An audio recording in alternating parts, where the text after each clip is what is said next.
Hi everyone, welcome to your differentiation flipped classroom video. Just going to quickly run through the setup of this video and what we're going to cover. If this was a real-time live lecture, we would cover what you know already in terms of differentiation and try to bring together all the different bits that we've covered in other sessions. But we're not going to do that today because it's not live, but it's worth thinking about yourself anyhow. What kind of tools and practices have we looked at and recommended that fall under the rubric of differentiation? Okay, just warming up this PowerPoint. Secondly, let's look at what differentiation is and why do it, give a bit of a definition and rationale. Then think about a model of differentiation to try and stick in your mind about how you might approach it and integrate it into your teaching. Fourthly, we're going to focus on a couple of specific types of learners. So in this session we're going to look at dyslexic learners and also what historically has been known as gifted and talented learners. Then we're going to think about ways to learn about our learners, and then secondly think about some interventions for those learners, and then I think finally we're going to look at a differentiation top 5. I think a few years ago, in between placements, my cohort at the time asked me to come up with a differentiation top 5, and they came up with their differentiation top 5, so that's why it's a top 5 rather than top 10. Anyhow, that's how the session's going to run.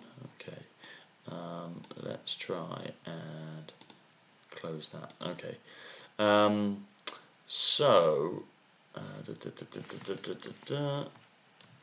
yeah, I just want to check we're still recording. There we go. So what do we know already? I mean, it's worth thinking about all the different types of differentiation you know already. And by differentiation, I use the word tailoring because I think it's more accessible to teachers. It's about tailoring every aspect of your teaching to your students. So there is so much, if there's the first message about differentiation, there is so much that falls within this. So you should never, I never want you to feel, I don't know what to put in that differentiation column, because actually there's so much that you do to differentiate. It's not just about creating loads and loads and loads and loads and loads of different worksheets. So don't worry too much, but everything from writing frames to modelling to scaffolding to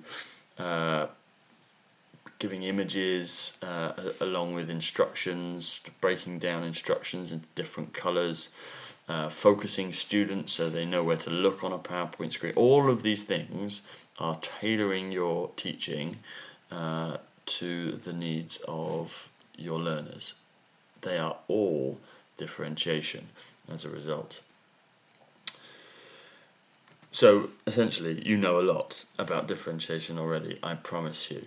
But let's have a look at some fundamentals, and again, if we were doing this live, I'd get you to have a look at about 8 or 9 different definitions and come up with your top ones and go through the reasons for that. But I've in a sense done that for you. Let's have a look at a couple of different definitions. Definition A, using the appropriate mixture of strategies for support and challenge to help ensure students make maximal progress. Okay, so what I like about this one, it's talking about a mixture of strategies, as I've already indicated. It's about doing more than just tweaking a worksheet or what have you. It's a whole mix of strategies. It's both about supporting and challenging students. So it's not just, in a sense, supporting those less able to learn to bring them up to everyone else, but it is about supporting and challenging, so extending those students who are in a position to be able to be extended, to help ensure students make maximal progress. So ultimately it is about progress, maximal progress, I guess, for their ability level or their potential and what have you. So that's why I quite like that definition. I think definition B expands on definition A a little bit. If you just pause the screen, I want you to have a look at what you think is different about the two. Let's just read it out. Tailoring the support and challenge you provide to enable students to access, engage, and progress with their learning at an optimal level. So hopefully you've had a look at those. Is there anything different? Essentially, apart from the mixture of strategies being missing, so maybe that could be added to definition B, it's this bit here. It's about access, engagement, and progression, because differentiation and tailoring is just as much about engaging students and enabling them to access whatever it is, be it a worksheet, be it your instructions, be it a PowerPoint slide, be it a task or activity, as it is about ultimately them making progress. Because without being able to access and engage with any kind of resource, any kind of teaching and learning, they're not going to be able to progress with it anyhow. So it's not just about the outcome, it's about or the output, it's about the input as such. So there we go, and there's that word tailoring as well. I like it because I feel that that's more accessible for teachers themselves. So there we go, a little pop quiz for you. Which of the following is an example of differentiation in action? So let's go through them. Chunking instructions using numbers, fingers, action verbs, etc. So first, read this, then find this, then write this. Read, find, write. That's an example of using action verbs. Firstly, read this. Secondly, do this. Thirdly, do this. That's obviously using numbers. And if you could see me right now, I was using my fingers too. Is that an example of differentiation? How about modelling an activity with the whole class before they attempt it individually or in pairs or in groups? Could that be differentiation? What about breaking tasks down, a big task down, into smaller ones? Giving students a choice of whether to listen to an explanation or the modelling of a task, or to get on with it if they think they've got it already and they understand. What about marking a book and giving specific tailored feedback on how the student can improve? That's oriented around exactly what the student has produced already within their book. Which of these is an example, or how many of these are an example of differentiation in action? My answer to you is that all of them are. They are all examples of differentiation, and they all fit within both of the definitions we've looked at already. They're all about tailoring. They're all about particularly this one, this one, this one, this one. They're all about engagement and access and enabling students to then move on with the task and progress to their potential. This one is interesting. It opens up what you consider to be differentiation, but of course, if feedback is tailored to individual students and that feedback helps students progress, then surely feedback, when given in a tailored individual way, is an example of differentiation. So here's some things that you, in a sense, have already looked at and we've already thought about, that are also, I would consider, key tools within differentiation. Breaking things down, aka chunking, to some degree. Scaffolding, all those things that you do, of which chunking is one, in order to take students, to enable students to complete a task or an activity, or to get them to be able to achieve a particular learning target. And the Blue Peter image is here because they are excellent at modelling what success looks like for a student teacher, and that is important for differentiation and tailoring. So there we go, some useful images. Let's imagine a scenario. You're about to teach a Year 10 class where by the end of the lesson they need to have written their first ever CV. Okay, this is a little more careers or PSHE based, but anyhow. So they start, I can't even write a CV. They finish a lesson, well, I can write a great CV, or they know how to write a great CV. Your question is, what are the interventions or the tailoring that you might need to do in order, or this to get students from A to B, okay, start to finish. So interventions. I want you to pause this video and have a think. What would you do to get them from A to B? And it's my contention that, in a sense, all of these things, in some way, are examples of differentiation and tailoring. Let's have a look. Well, so pause this, yeah, and then come back and have a look at my answers. But as I say, you may come up with lots of things that may be considered differentiation. It may look different to my list, but don't worry too much. Here are some examples. So use an actual CV to identify the key features of a CV. That's sort of modelling. Provide a writing frame or template to write the CV, helping guide those students who wouldn't know quite where to start.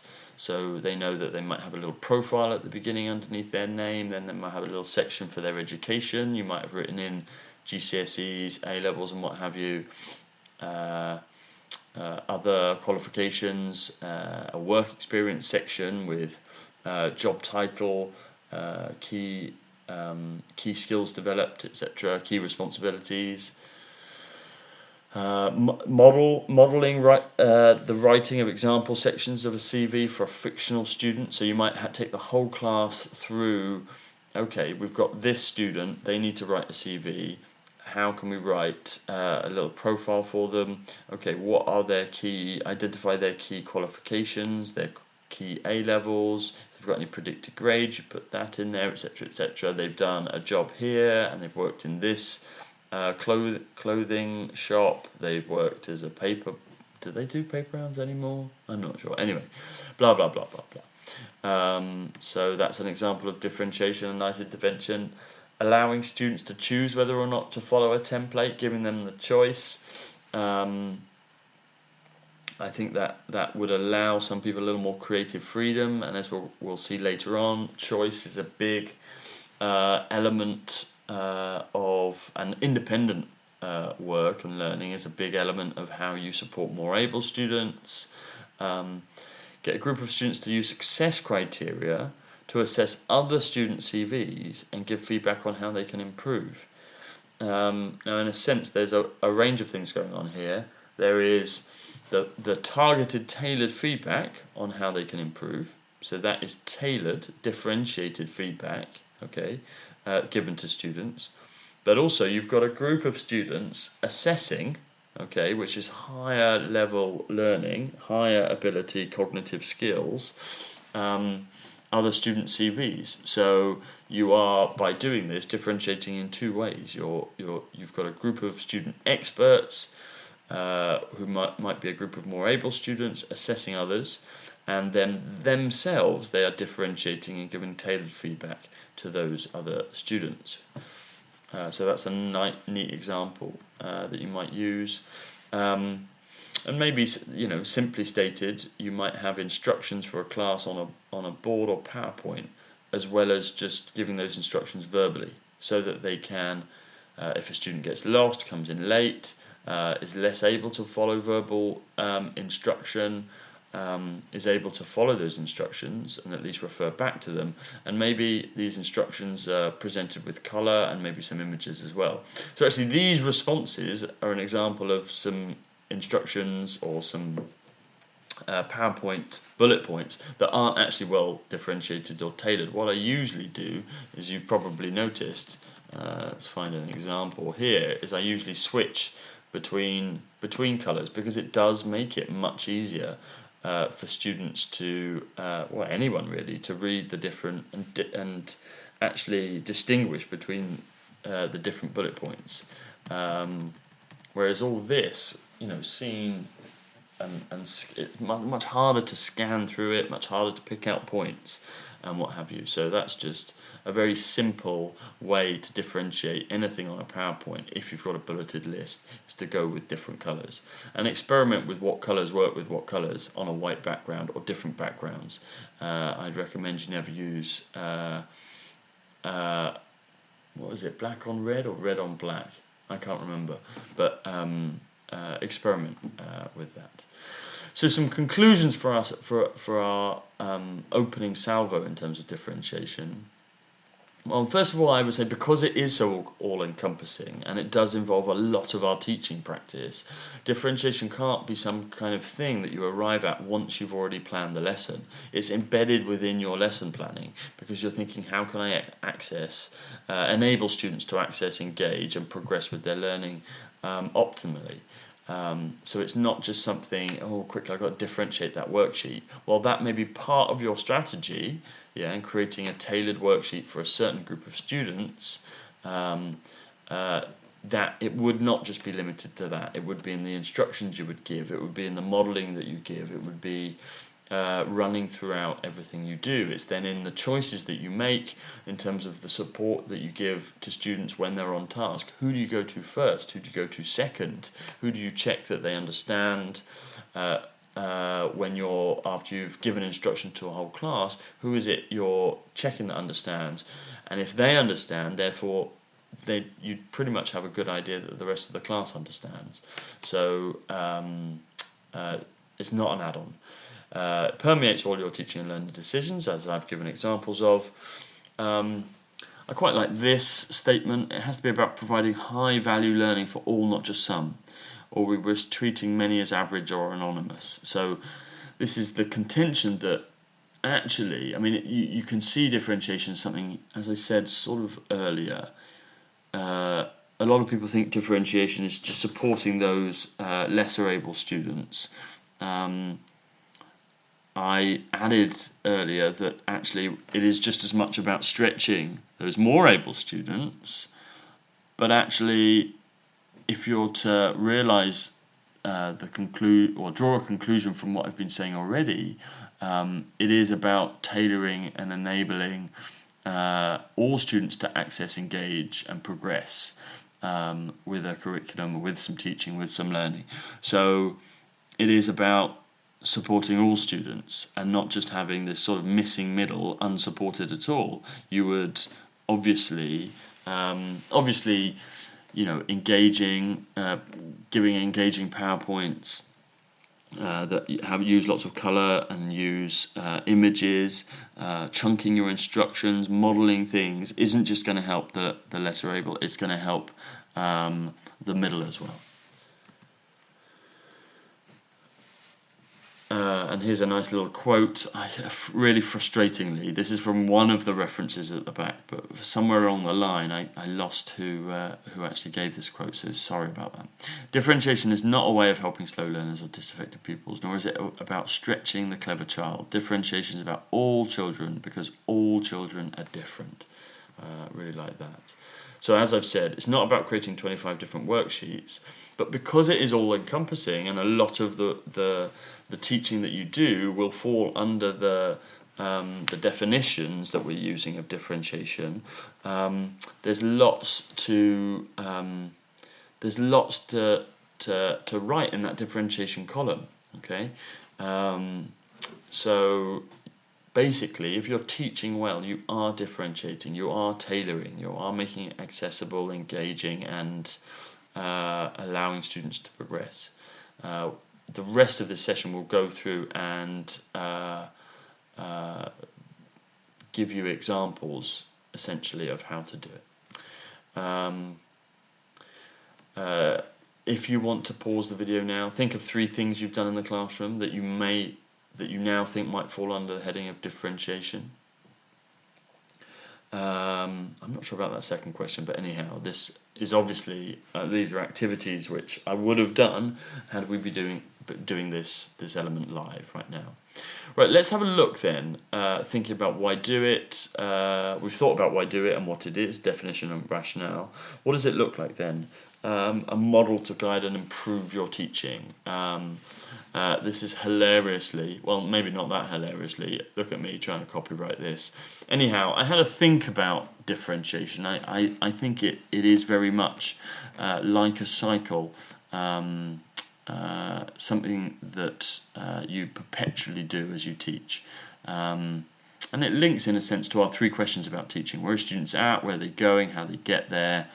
Very much the where are students at is all about learning about your learners, and in a sense this is the first part of differentiation, is that you need to do everything you can to learn about your learners, learn about different learner needs, in order to then teach for all your learners. Okay, so on the left you have different ways of finding out about your learners, okay, or different things, and no, not different ways, different things that you need to learn about your learners. Okay, here, these aren't the different ways to actually learn about them. You learn about them, therefore you plan your teaching for your learners and their specific characteristics. Okay, and you plan using these different forms of differentiation. Okay, so these are all different categories of differentiation or tailoring of your teaching, and then obviously you would review the effectiveness of these based on what your students are now able to know and do. Okay, so you learn some more about your learners, okay, and then plan again using these. Hence, it is a cycle. Okay, now all of this takes place within a specific learning environment or context that you need to establish within your classroom in order for this process to proceed optimally. So you need to ensure that, for example, students feel included in the classroom, feel valued, feel that their contributions are treated respectfully and openly. So that's the kind of thing I mean by an environment or context for learning. So let's expand on that a little bit. This is, in a sense, the first step. So we're going to look at the 3 steps here. The environment here, learning about your learners, and then teaching for all your learners. Let's take each step in turn, getting the foundation right. So very much these are things that will build an inclusive, learning-focused classroom.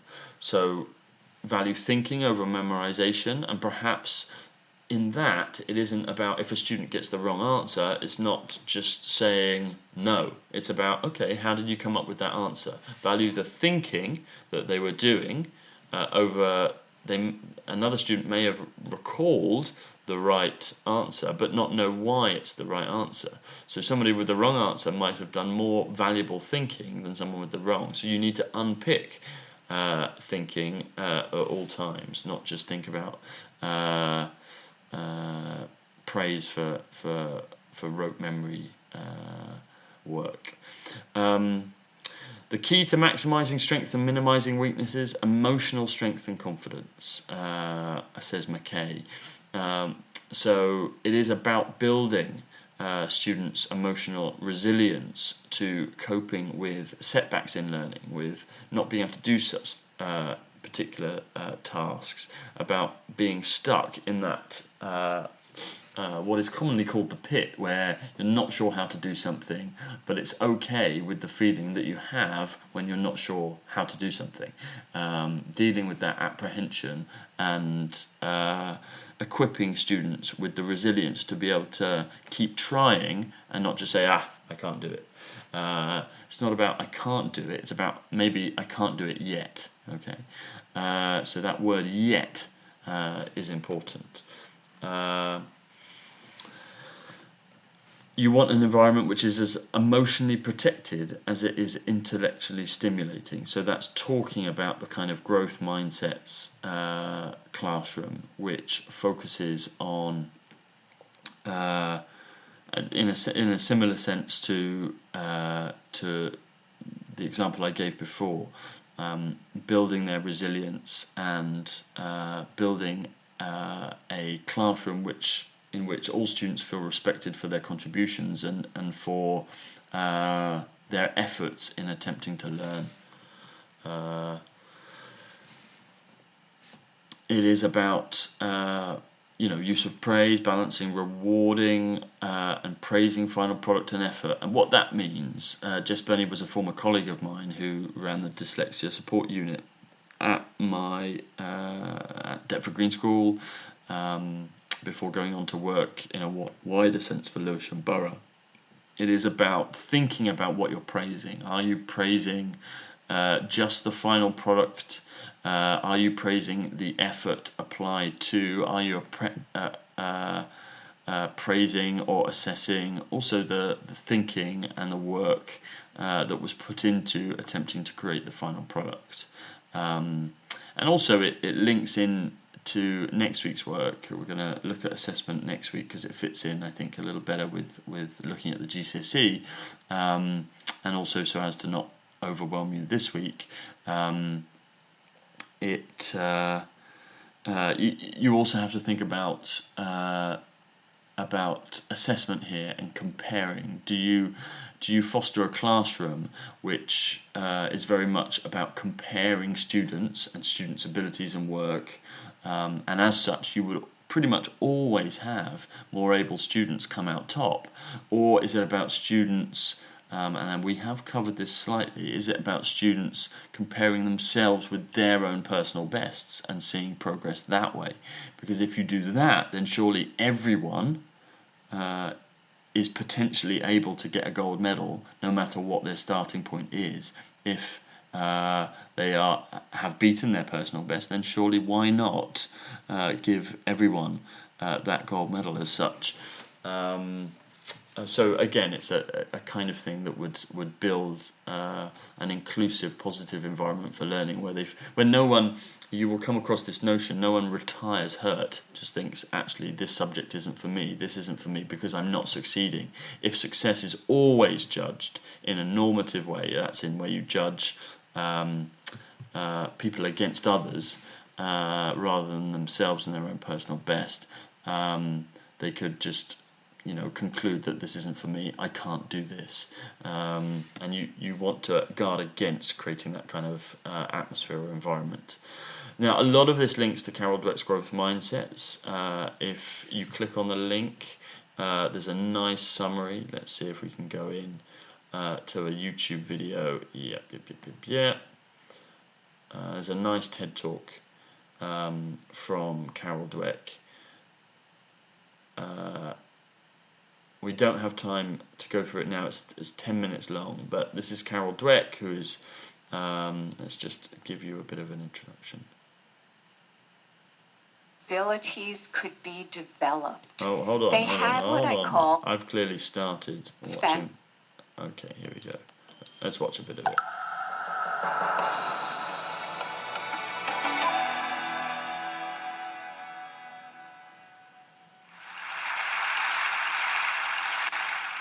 The power of yet.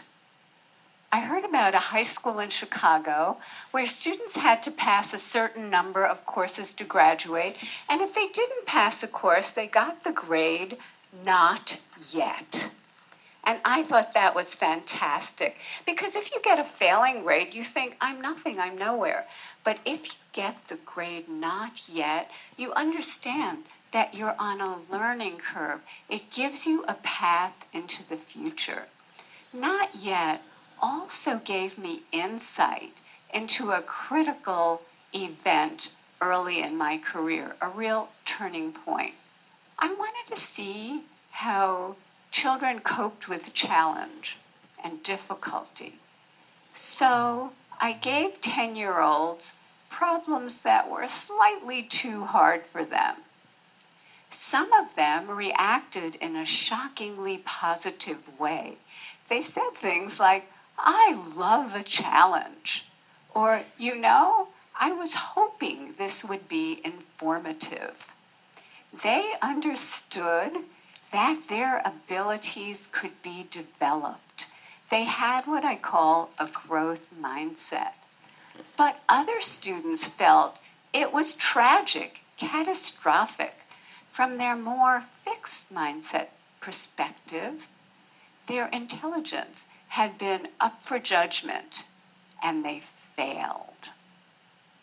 Instead of luxuriating in the power of yet, they were gripped in the tyranny of now. So what do they do next?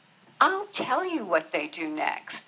In one study, they told us they would probably cheat the next time instead of studying more if they failed a test. In another study, after a failure, they looked for someone who did worse than they did so they could feel really good about themselves. And in study after study, they have run from difficulty. Scientists measured the electrical activity from... Anyway, I hope that gives you a bit of an insight, a bit of a stimulus to go and have a look and delve into the world of growth mindsets, because I think it's really important to do so. That notion that essentially that ability and the ability to complete a task is not fixed, but your ability can be developed. You can train yourself. You can learn how to do better, is at the heart of what she's talking about. So it's not a fixed mindset; it's a growth mindset. To say I can't do these things yet, but I'm gonna try. It's a challenge, etc.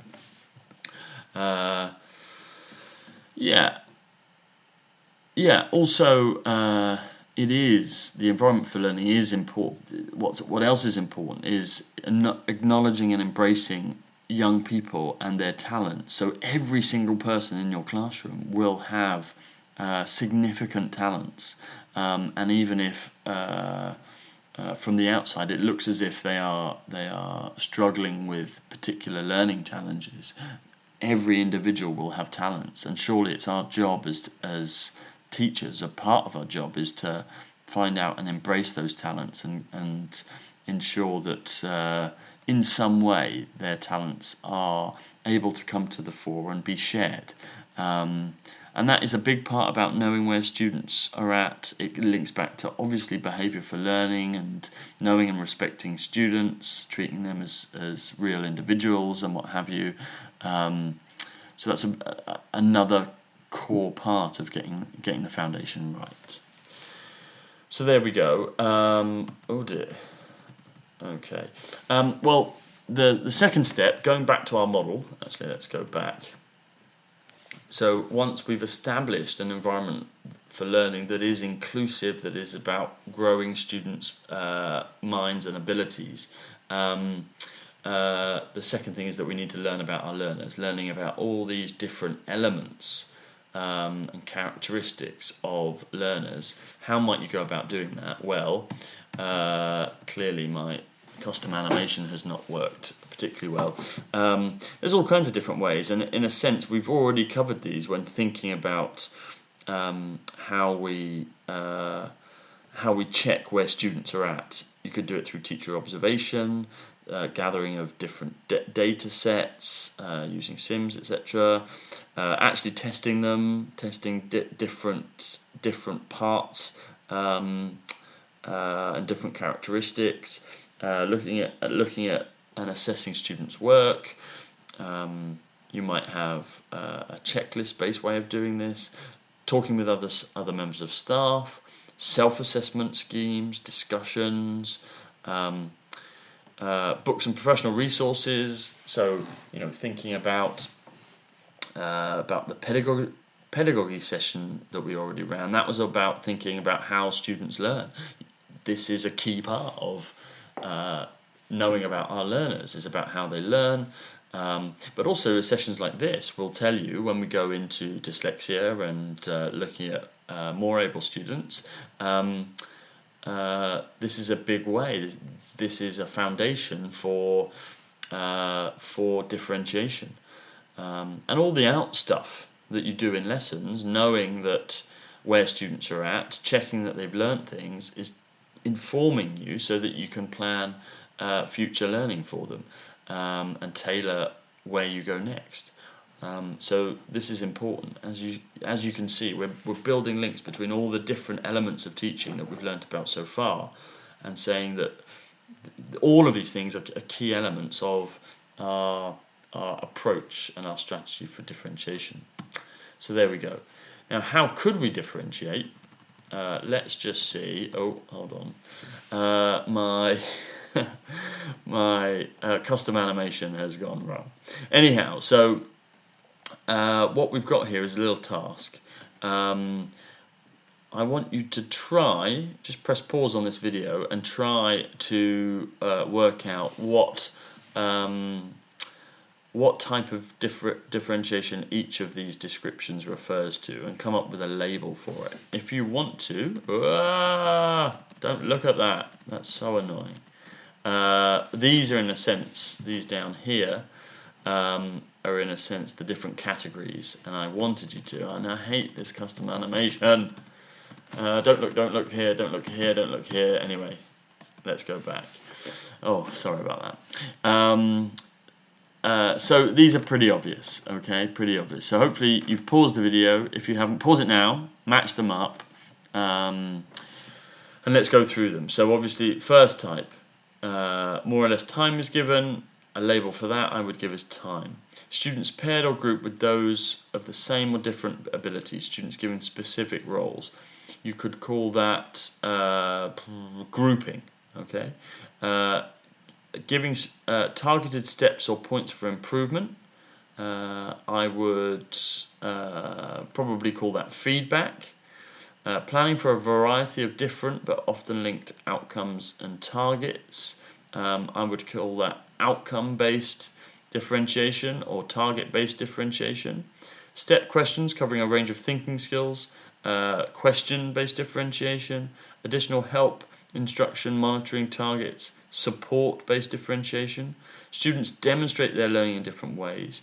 I would call that product-based differentiation, because it's the product of their learning that they're demonstrating. So it might be one group might, for example, if you set them a task of researching something, one group might present their findings in a PowerPoint, one group might present their findings in a speech, one group might present their findings in a kind of musical way, in a rap or something, or spoken word,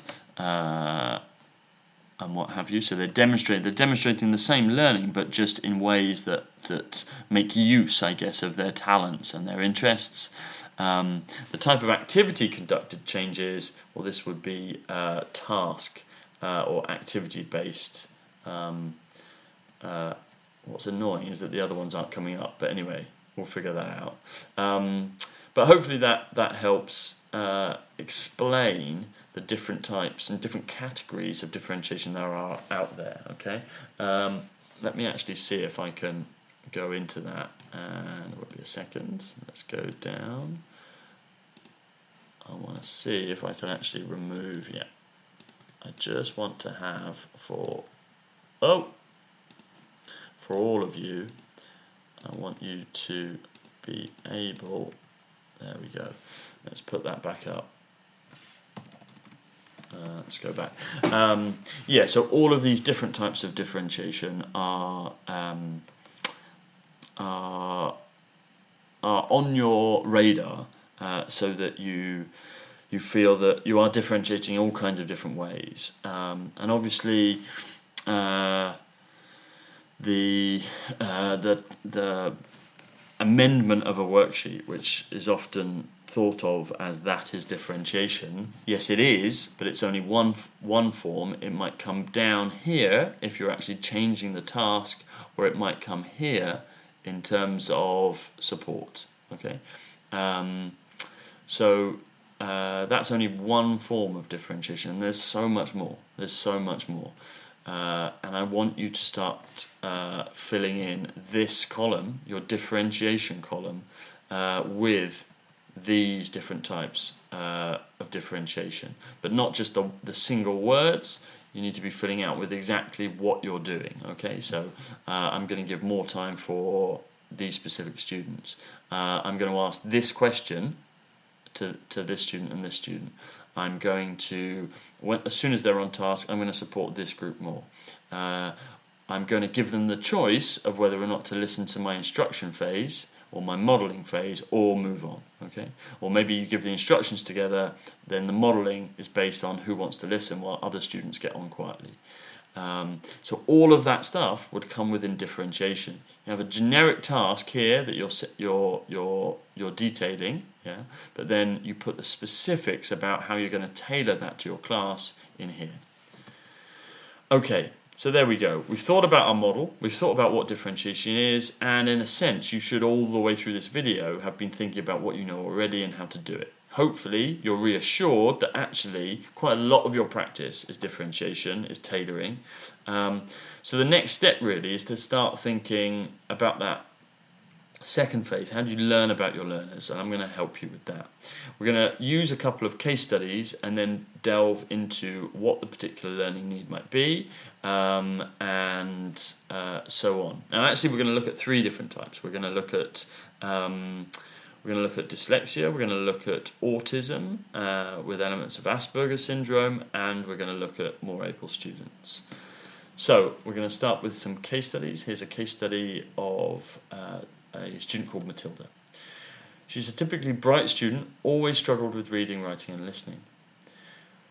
In the past, some teachers have got frustrated with her, sometimes lack of focus and ability to easily get distracted doing individual work. She's often got in trouble because of this. She gets distracted very easily, loses focus. She finds class discussions really difficult to follow and often gets overwhelmed by points and arguments being made, where a lot of different opinions are out there.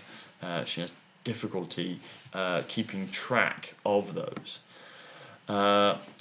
When reading, she struggles to convert written letters and words into sounds and actual words, so it can take much longer to understand things when reading. She literally may not know, may not know, but it takes a long time to piece together in one's brain the sounds that she should be making with particular letter combinations, and then to convert that into a full word, and then to convert that into the meaning of that word, which you need to do before moving on to the next word.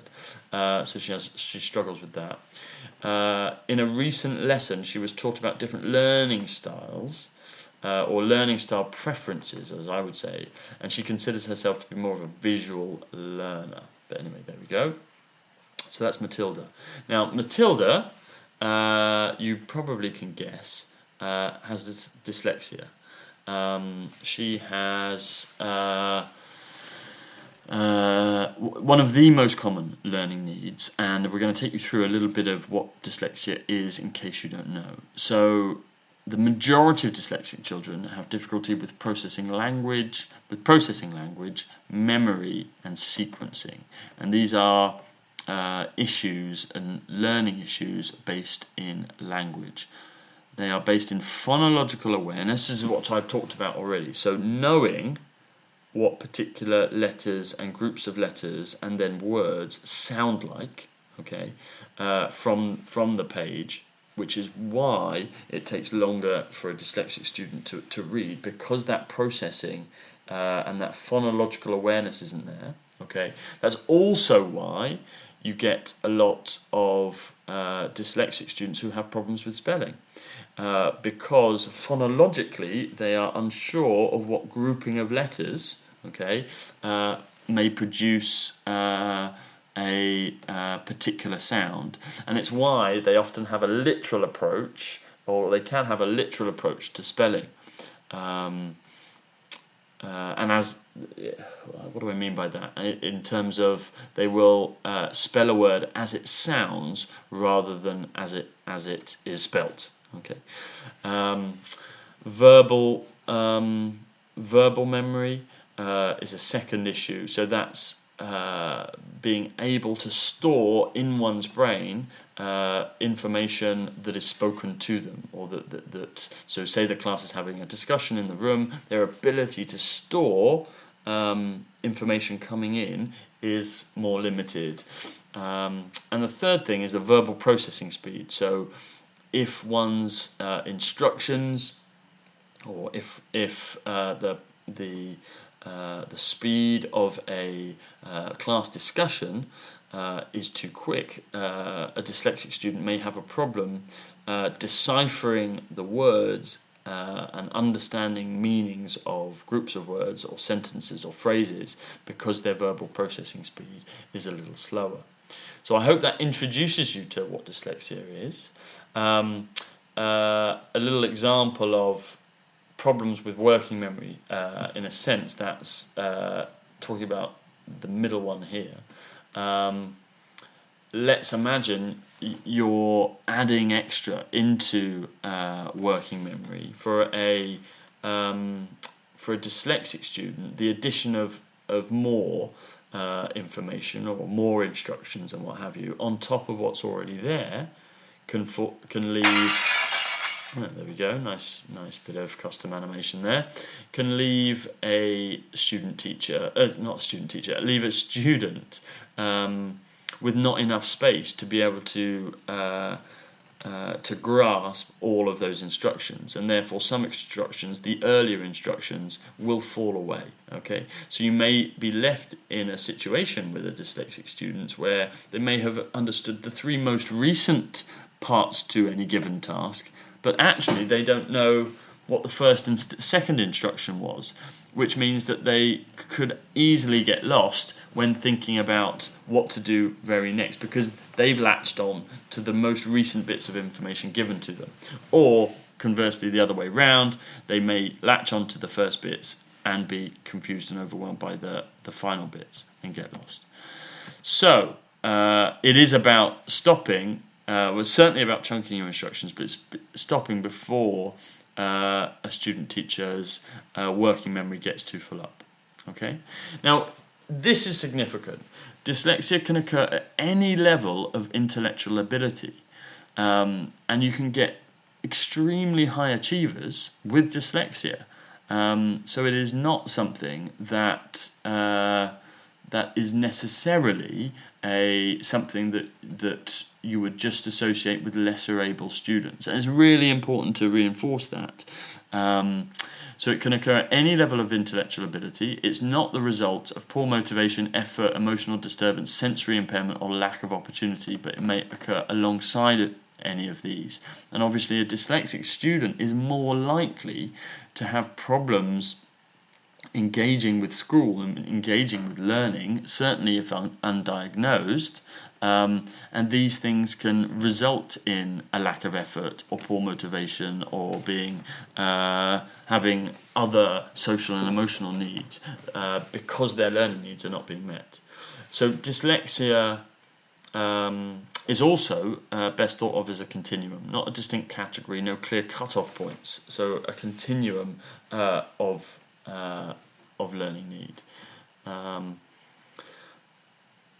As is explained here, they often arrive at secondary school with a history of failure in key tasks that are established through primary school.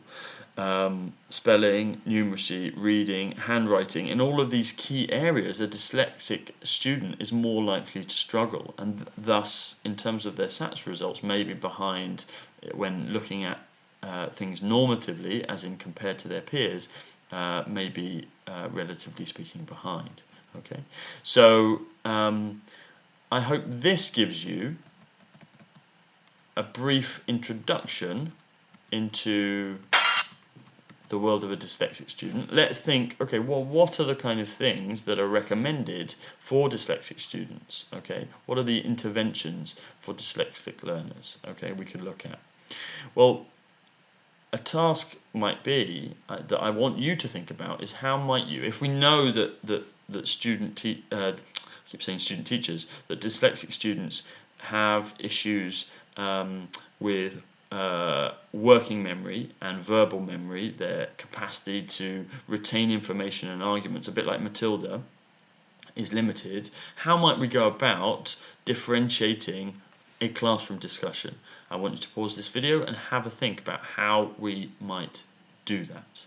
Okay, an example might be keeping track or capturing learning. So the teacher or a student or students building a picture of the discussion on the board. So key arguments might be listed on the board as a brainstorm, as a mind map, and that might be a nice way to tailor a discussion to students to help them keep track of where the discussion and the arguments are going. Okay. Pause this video whenever you want to give yourself some time to think of other ways you might differentiate discussion. Some ways that I've thought of: allowing students themselves to capture notes in a variety of possible ways suitable for them. So maybe it's mind mapping, maybe it's using pictures and what have you.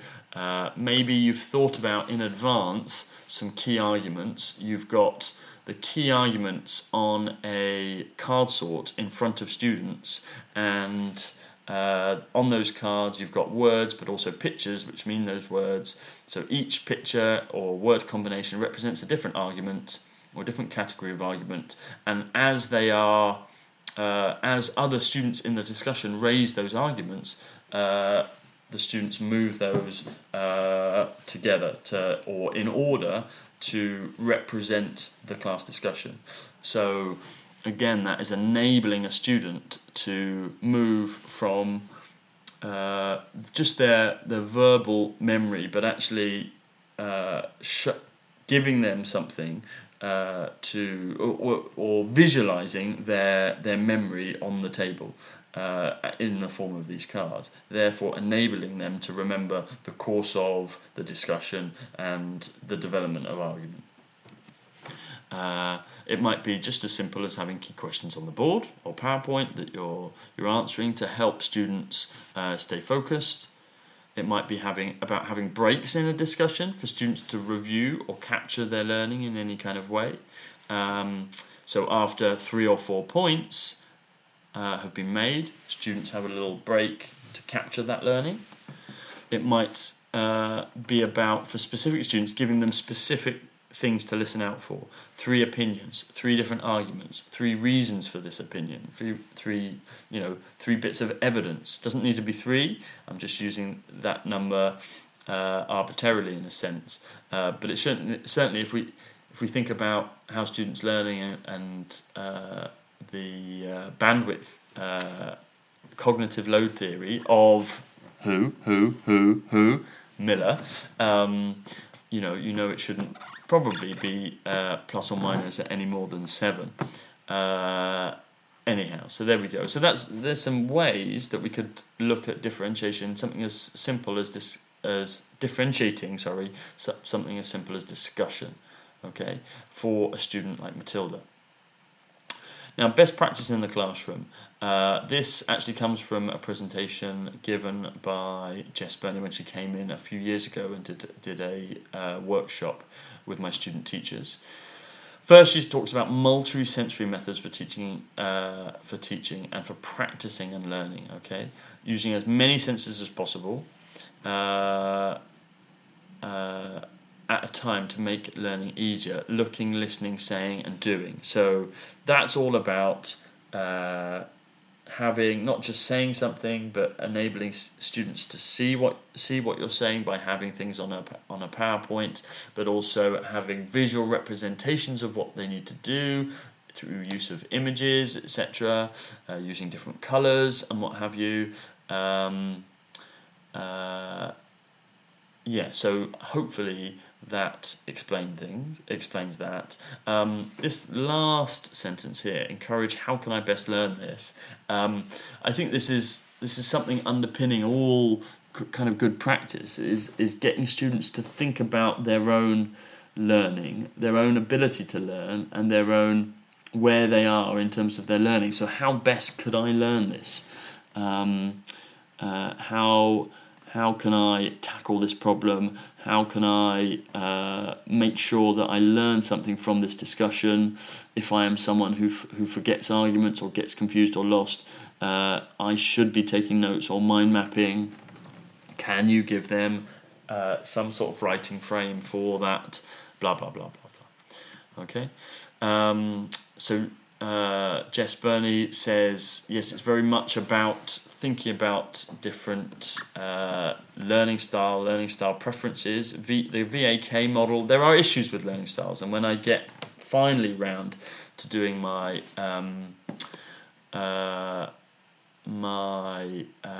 Pedagogy 2 video, we'll look at that.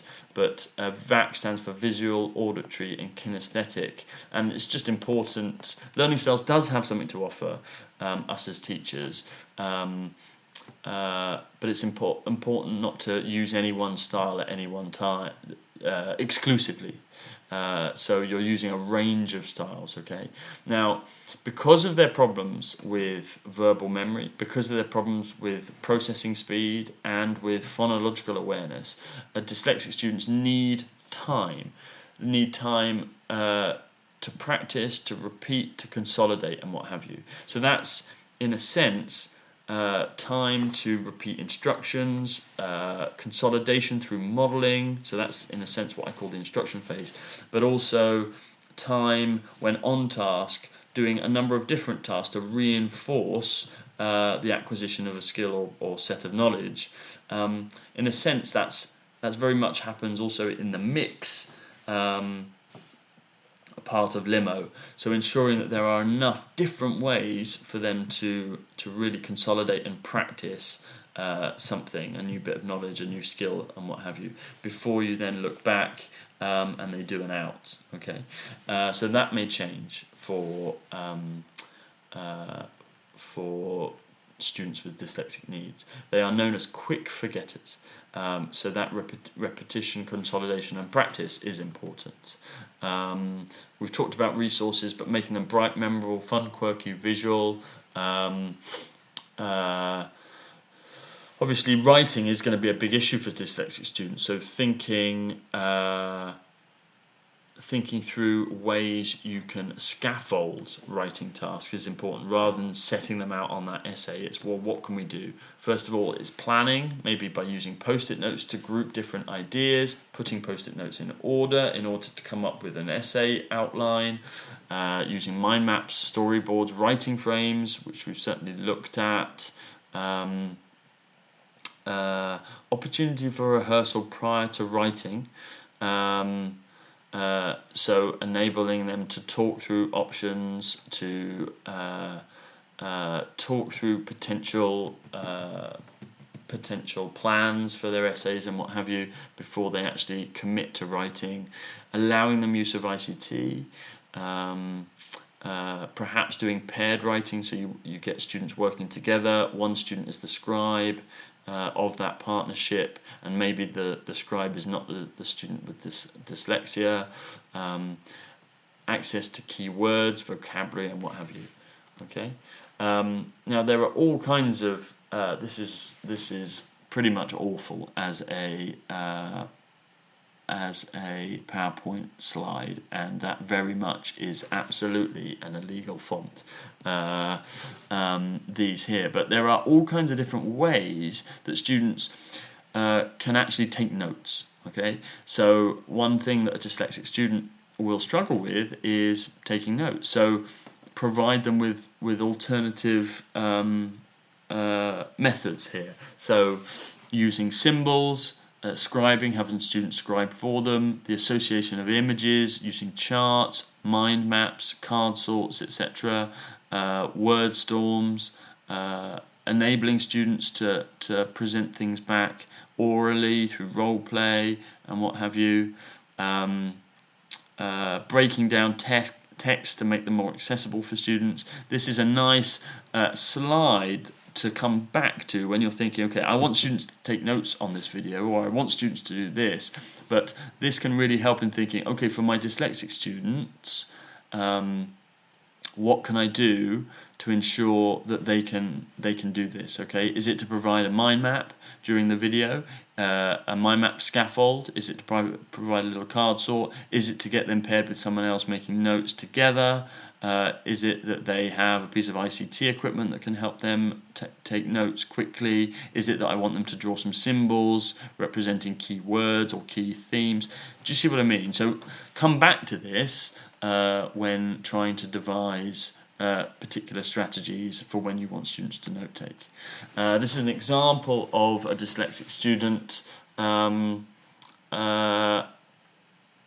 This is actually a good example of the literal spelling and what have you. India spelt literally here. His spelt literally here because of that misunderstanding of phonological awareness. The not understanding the particular meaning of a grouping of letters. Thought, spelled T-H-O-R-T.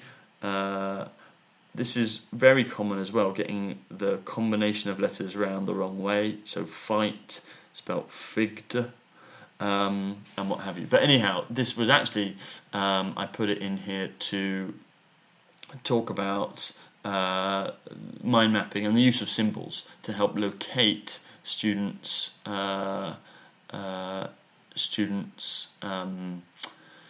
help to focus their learning and their note taking. Okay, using images as well as words. Obviously, look if you want to look more deeply into the world of mind mapping. Look into the work of Tony Buzan, who's a big supporter. He's big on memory and a big supporter of the use of mind maps. For him, it's all about labels, keywords, and as you can see, it's very much about color. It's about symbols and images as well to aid memory. Okay, so that would be a useful way to get dyslexic students to record notes and what have you. Other ways of supporting things, we've talked about giving processing time. We haven't talked about learning breaks, but breaks in the amount of input, the amount of verbal input coming in. So it may be about you having a break right now from this video and what have you. And it's about recognizing things, so providing alternative additional explanations for those students that need it. Remember, dyslexics are quick forgetters. Recognizing that pupils may not remember something they've already been taught or told. Because of that, their capacity to hold short-term verbal memory, giving opportunities to recap, getting children to explain in their own words what they need to do to ensure that they've got those instructions down and they know what they're doing. Dyslexics often have issues with organisation as well, so this can often overlap with students with dyspraxia, and generally this can be about their partially because of their poor memory, but also their inability to or their lesser ability to sequence things and organise things. So this is about having strong routines, timetables, labels, ensuring you have a routine for how they get down homework to show that is accurate, breaking tasks down into manageable steps. Checklists are a really important element here. So you might have a dyslexic student with a checklist to go through a lesson, to guide them through a lesson. They can get real structure through that to help them stay on track and what have you.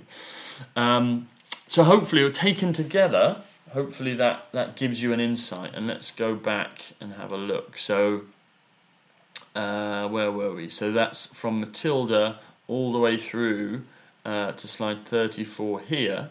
That's lots of different ways of looking at the notion of dyslexia. Okay, we're now going to move on and look at autistic spectrum disorder. Okay, and hopefully, if this works, we've got a quick video about autism spectrum disorder.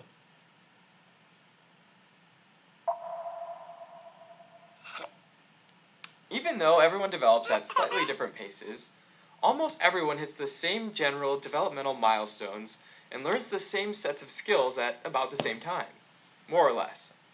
These are things like language and communication, socializing, cognitive skills like problem solving, and physical milestones like walking, crawling, and fine motor skills, all of which progress as the brain develops.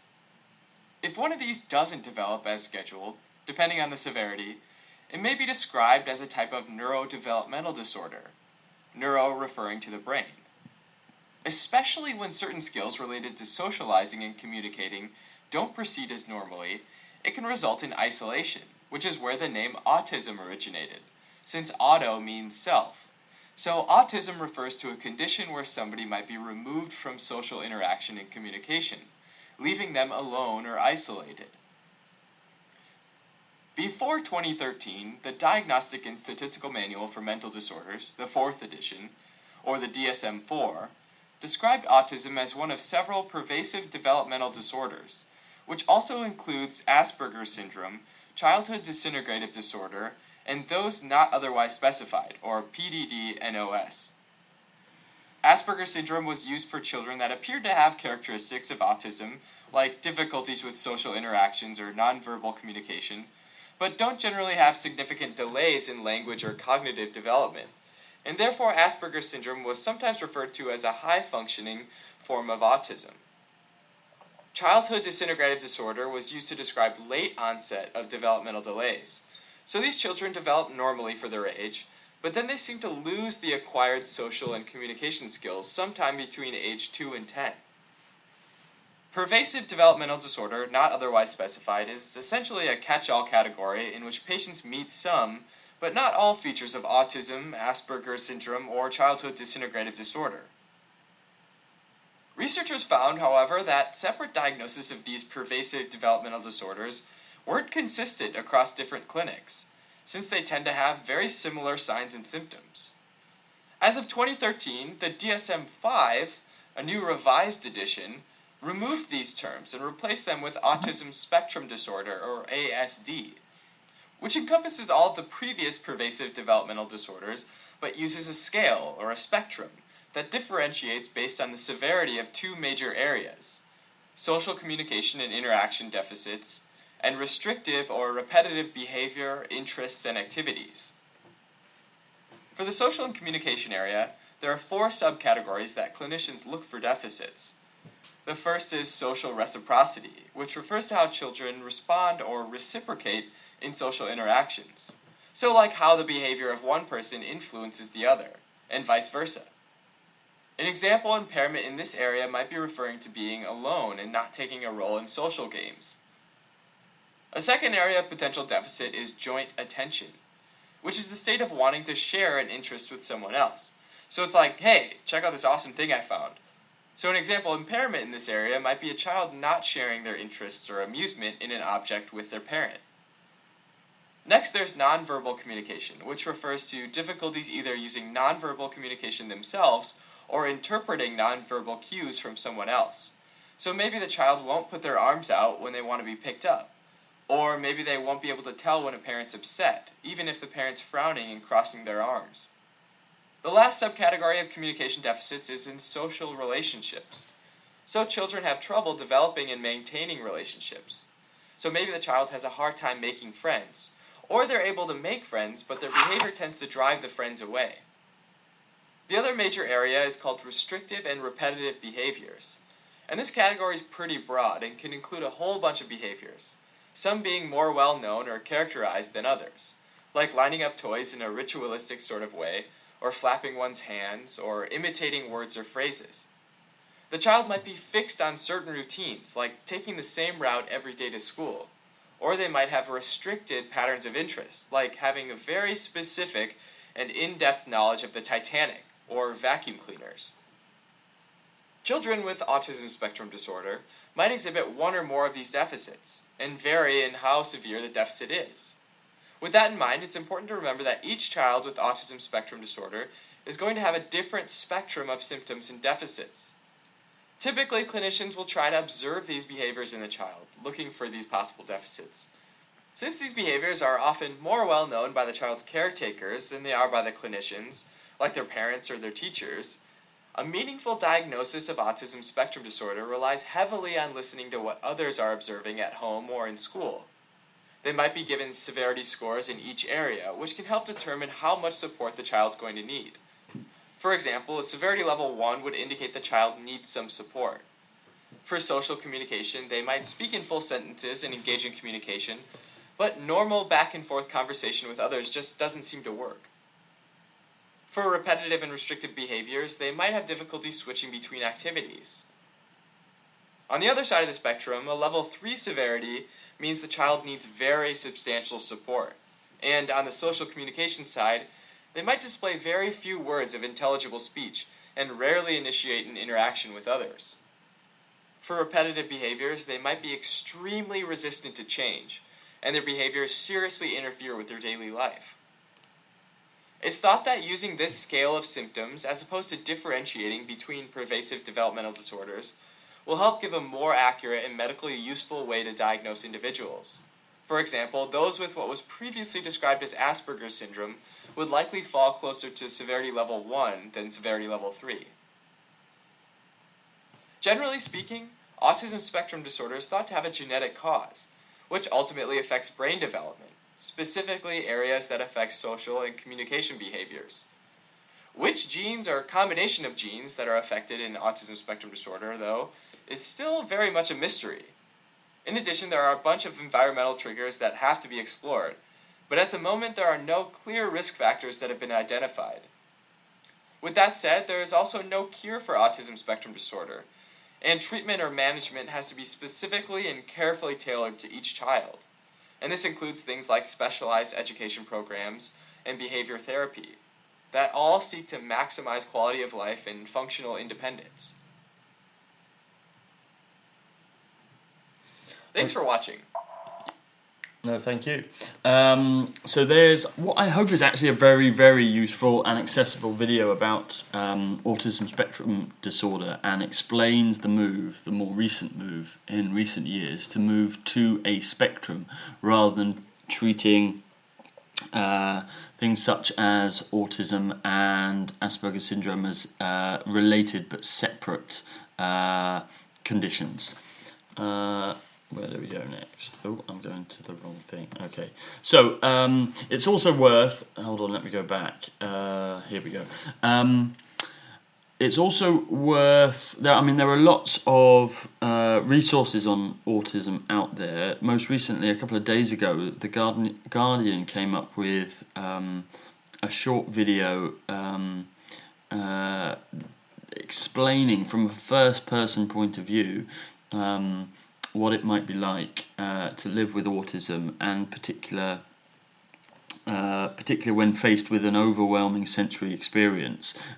This is, as it mentions, a party, a surprise birthday party for the autistic child's one of the autistic child's parents, and it looks at that. We don't have time to look at that in this video, but I do recommend watching that. You can access it through the slides, which are in the subject studies folder for this differentiation session.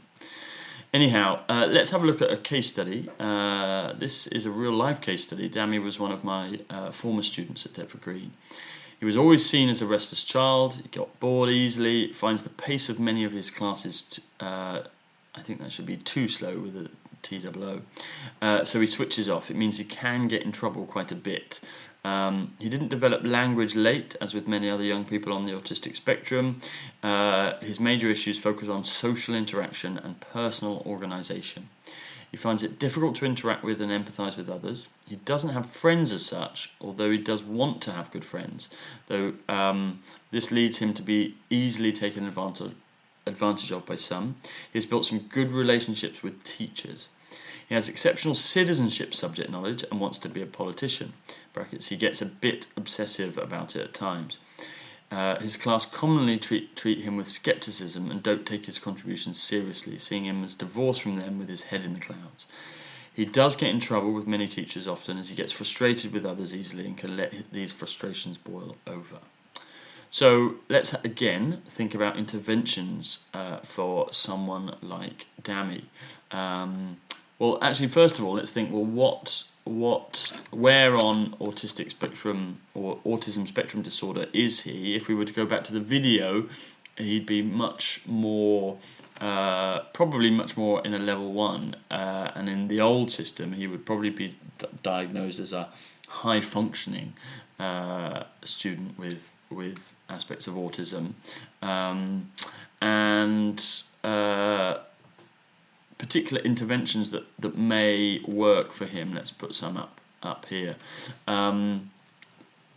So I think for DAMI in particular, what I used to use, schedules and plans for organisation, particularly completing work to deadline and what have you. We used to use that. Having lesson checklists and agendas, absolutely. Let's just see. I just want to. Right, okay. But there was a lot more with Dami. It was a case of because of his high functioning and real interest in politics, he would often, I in a sense, changed his role in the classroom and turned it into much more of an expert role. I would set him particular differentiated challenges, which were more challenging than often than the rest of the class. He would be responsible for assessing and supporting, giving feedback on their work, which initially was tricky in terms of, because he also had some difficulties with social niceties. He could be very, very blunt, but increasingly he learnt to be able to give that feedback sensitively and what have you, which really helped him and really helped other students, and gradually he became more and more integrated into his class, and what have you. All these other things I think were I would implement to support Dami, but giving him a bit of choice, giving him a bit of freedom, giving him extra challenge would really work. Perhaps that was more because of his focus on politics and loving citizenship content and what have you, specifically. But essentially, all of these things will help your interactions with students with autism spectrum disorder. So there we go. There's some suggestions to use going forward. The final thing is to think about the historical term gifted and talented as a group. And the first question to really use is, well, should we be using the term anymore? I'd be interested to know your overall experience in school. Have you what do your school use? Do they use the term gifted and talented, or have they moved on? Now, I have an issue with the term gifted and talented for the following reasons, but maybe you should think before moving on with this video. Do you have an issue with the term gifted and talented? Are there any issues with it, and what are those issues? I've listed 4 coming up now. Well, first of all, what do you mean by gifted and talented? Obviously, we are defining gifted and talented in some probably quite narrow way as a specific group of students, but effectively what you're saying in that is that other people aren't gifted or talented pretty much in any way. And surely that can't be true. That everyone does have talents. School, in a sense, is about finding those talents. But labeling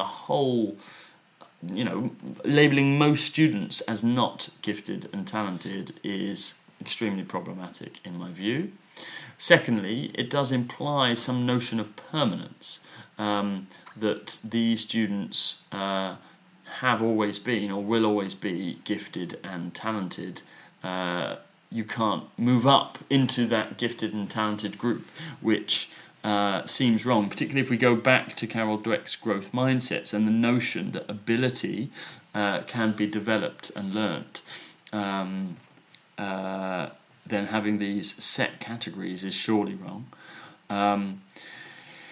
It implies that the status is natural and not achieved through work and application. So you're gifted or you're talented doesn't mean that the association is that a gift is something that you just naturally acquire or naturally have through your innate biology or physiology or your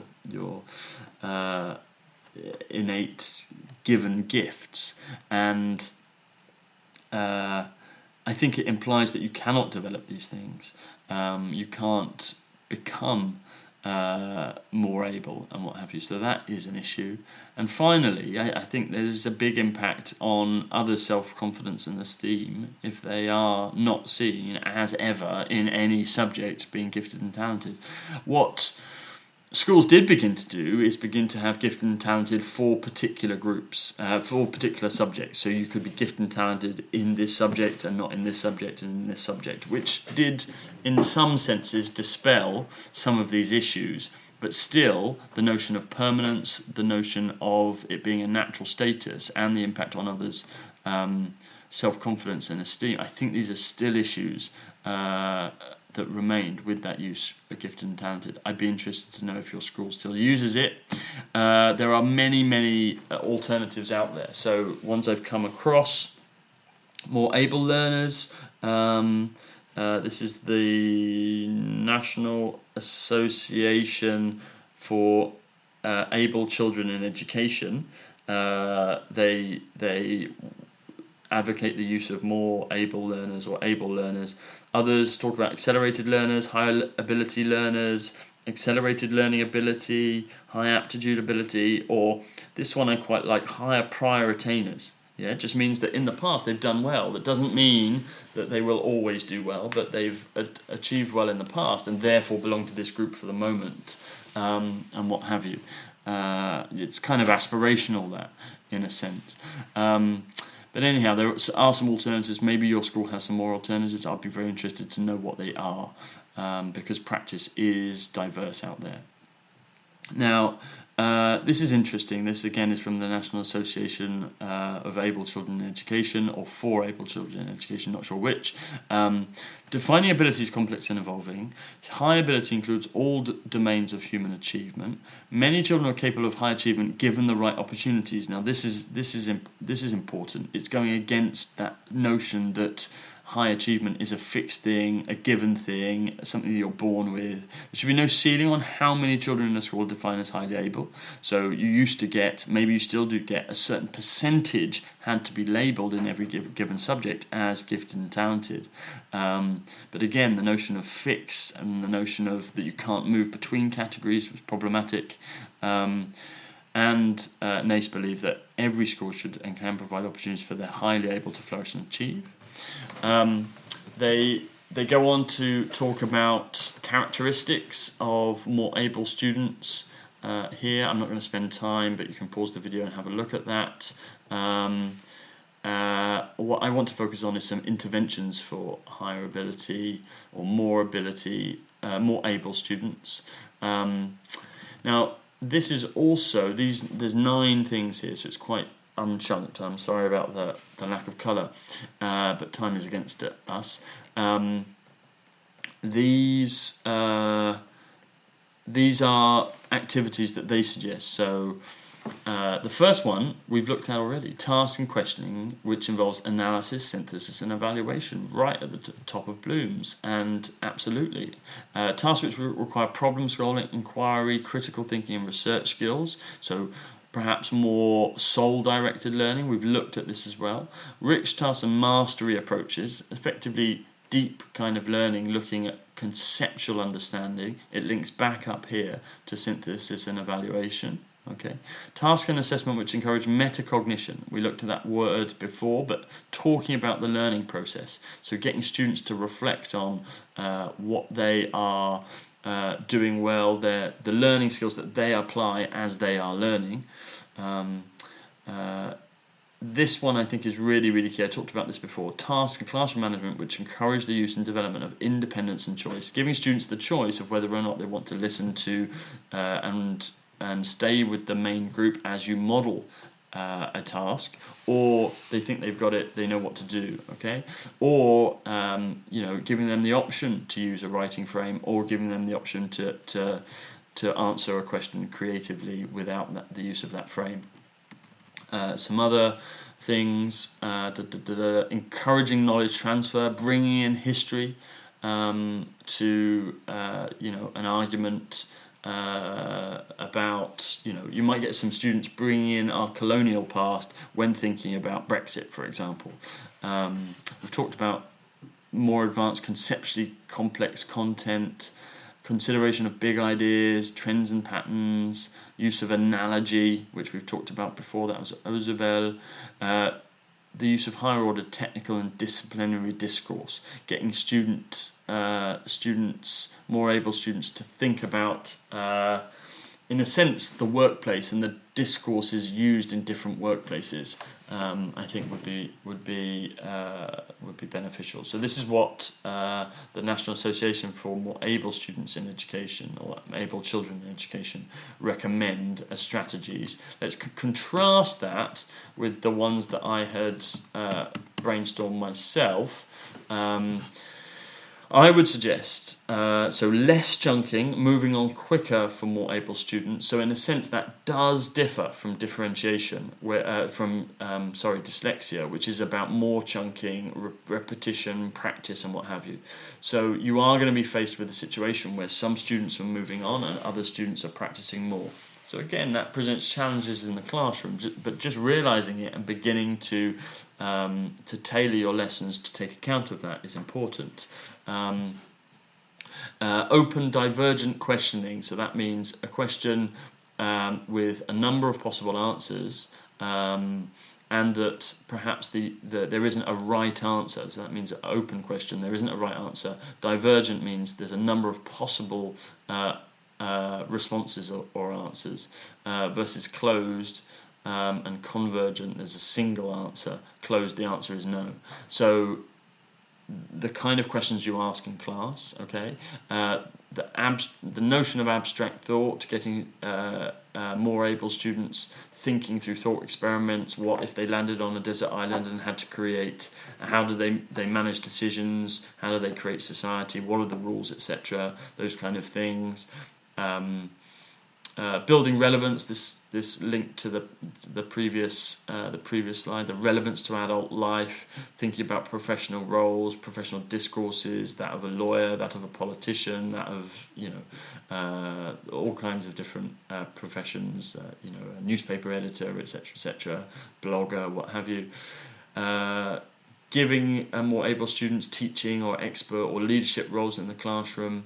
Again, so that they don't, in a sense, get demotivated, because if they were normatively assessed, they may, as in compared to other students, they might always be at the top, and that isn't necessarily motivating. But actually, ipsative assessment, which is about comparing yourself against your personal best, they may also be motivated to keep improving, even though they may be far and away the best in the class. If they're comparing themselves against where they were last at, they are more likely to be motivated to do even better. That notion of choice, and the amount of control students have. So if you set them the learning targets, maybe they decide the methods of how they're going to learn particular content. Maybe the product of learning and ways to demonstrate that learning. They get the choice in deciding how they do that. Trying to encourage public outcomes and audiences for work. So their essay on why we should not leave the European Union doesn't just stay in a mark book or stay in a folder. It's actually communicated in some way, either through a letter to a politician or by a letter to a newspaper or something. Framing is something that we haven't really looked at too much, but framing might be, obviously the best example is our United Nations lesson, where they were framed as UN apprentices, took on the role of particular countries within the UN. I would call that a lesson frame. Higher level roles such as those thinking about China, thinking about the UK, the USA, and also thinking about the chairperson role might fit well for a more able student. And then we've talked about application synthesis evaluation tasks. I put here strategic, not impulsive, because it's important to think about these and plan these kind of tasks or questions in at the beginning, not just think about them. Think of them off the cuff. Certainly, if you're going to give students choice in how they go about answering these questions, the methods they use to learn these kind of learning targets. So there's some ways that you may go about thinking about how to cater for more able students. Oh yeah, there's some more. Okay, that's just in the wrong place. A differentiation top 10, just to be quick, because I need to head off now. This was originally my high five, your high five, when I did this a couple of years ago. My high five would be to think about your questioning in class, to make sure that you do move up through the different categories of Bloom's taxonomy of the cognitive domain. I think we were talking about the Zika virus at the time, but don't worry. Strategizing your support, so having and ensuring students, we've talked about these this before, but giving students strategies to not just always come to you or just sit and wait if they're stuck, but to refer to either their peers, to the board, or to the PowerPoint, think about it, books or the internet, and then come and ask the teacher. Checklist and choice, getting students to get your success criteria right. And if you get success criteria right, so what I mean by modelled is by saying, okay, this is what your piece of work needs to achieve, and by modelled, it would be, let's have a think. It might be having an example piece of work and getting students to look at the success criteria, say, to what degree has this piece of work achieved these? So you model them in a very clear way, and so long as the success criteria are right, students are then free to go and realise those success criteria in whatever way they want, and giving students choice in how they demonstrate those success criteria through a delivery, a presentation, or what have you. I've already talked about that today. So that was my third tip. Moving at multiple speeds, I think, is important. It's what I hinted about before, that you're going to be faced with teaching, and this is where things do get a little bit more complicated, where the whole class isn't moving at the same time or the same pace. Okay.